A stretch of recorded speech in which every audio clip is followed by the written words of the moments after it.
10 most in-demand jobs in Australia, classmates. Surprisingly, ang number 10 dito sa Australia ay cybersecurity. Nakita ko dito sa Australia na kailangan talaga nila yung mga cybersecurity specialist.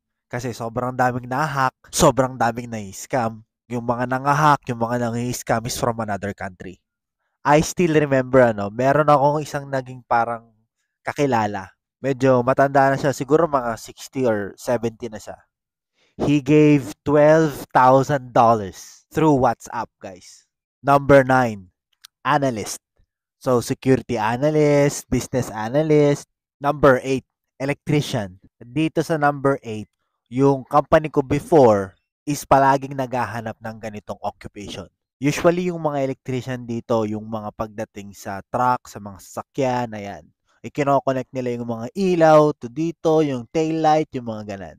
Number 7, civil engineering professional. Number 7 na hindi man to dahil napansin ko lang dito sa Australia. Dahil dito sa Newcastle, sobrang daming ginagawang infrastructure. Tapos nagpunta pa kami ng Sydney, nakita namin na ang dami lalong ginagawang infrastructure. Kaya siguro kailangan nila ng mga civil engineering infrastructure professionals. Number 6, ito ang pinaka-paborito ko sa lahat, registered nurse. At kung maputol pala ang video na to, doon tayo sa part 2.